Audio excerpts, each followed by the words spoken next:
Let me now turn to Russia. Russia investigation. Russian hacking of the 2016 election. The U.S. Senate's annual hearing on global threats ends up largely focusing on Russia, ultimately sidelining issues like North Korea and global terrorism. Well, it comes after a protocol photo shoot by a Russian photographer inside the Oval Office sparks hysteria and conspiracy theories in the U.S. media.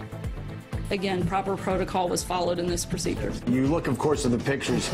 Of course, the shameful picture where the United States press corps was kept out, but the Russians were allowed in. RT talks to a Human Rights Watch director barred from Bahrain, a country repeatedly criticized over its human rights record. And a French-language textbook for immigrants sparks controversy in Belgium over references to terrorism.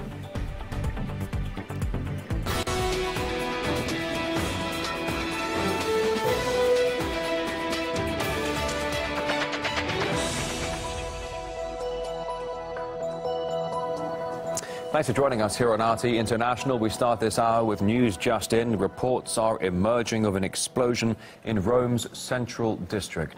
The incident reportedly happened near a UN building in the Italian capital. It is believed that a nearby car was damaged. Police and fire teams are now present at the scene.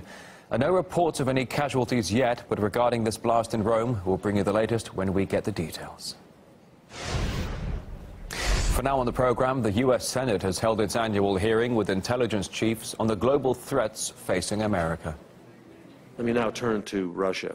Russia investigation. Russian hacking of the 2016 election. Russian intelligence services were responsible for the hacking and leaking of information. Russian activity directed against the directed against the French election processes. Trump urged the Russians to hack his opponents. The best defense is if the public knows what's happening and they say, oh, it's just the Russians again.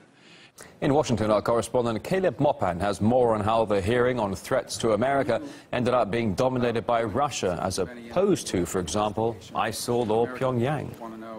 The hearing was widely anticipated in the aftermath of the firing of FBI Director James Comey, and it was expected that there would be some interrogation and some questions about what led up to the firing of James Comey, about possibilities that this could be linked to the investigation of Russian meddling in the elections. However, the chair of the Senate committee was quick to rebuff those who expected that to be the focus of the hearing. This is what he said. Let me disappoint everybody up front.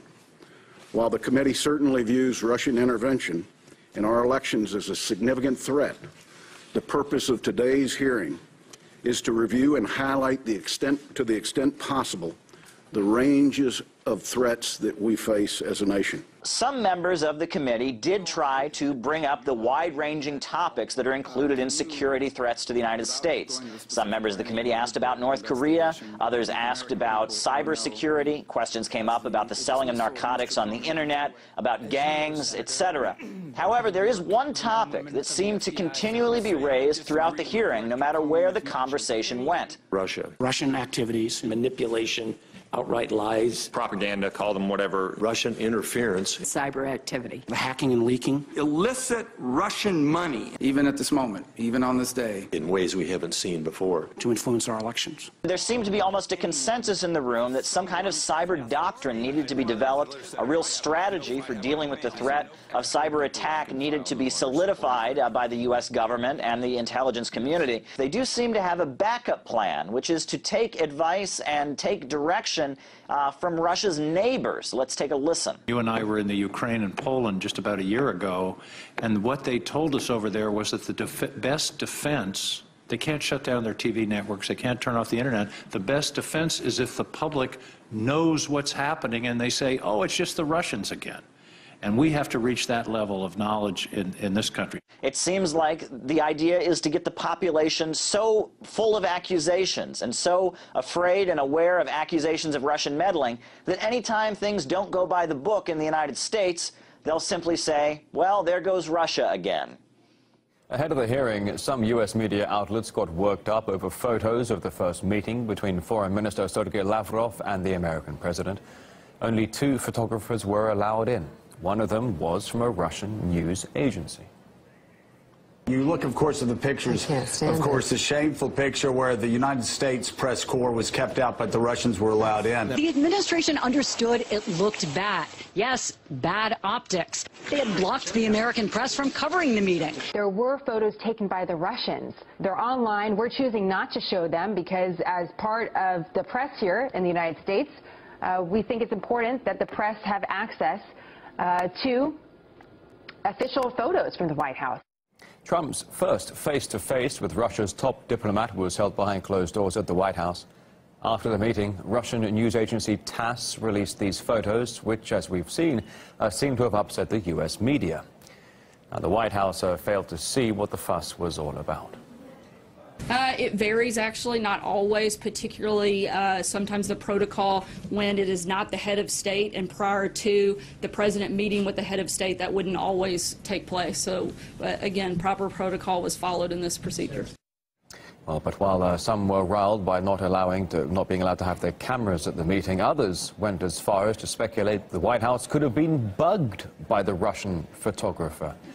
And we caught up with the man behind the lens, Alexander Sherbak, about the whole conspiracy theory. I cannot understand the hysteria around this issue.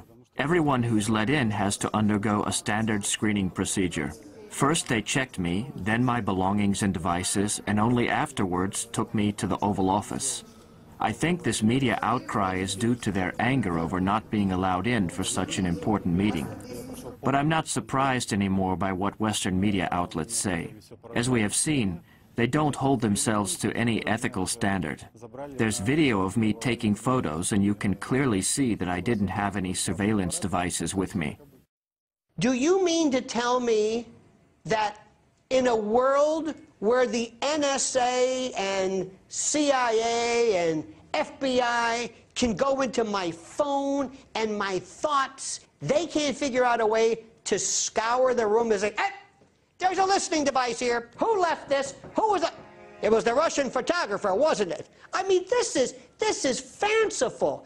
This photographer goes through the White House security. Have you ever seen that? They know everything about you, your blood type, your family lineage, your favorite song. You're scanned and sniffed and looked at. Everything you have is zoomed and reviewed by equipment you've never seen before. And you're told to go into this room, and you meet people, and they know your name. And you take a picture, and either you share your picture with, I guess, the world. That's the issue? That's this controversy? If there were no pictures, if there was a blackout, now that would have been something. Then I would have said, wait a minute. And here's what the American president himself tweeted amid the stir in the mainstream media. Russia must be laughing up their sleeves watching as the US tears itself apart over a Democrat excuse for losing the election.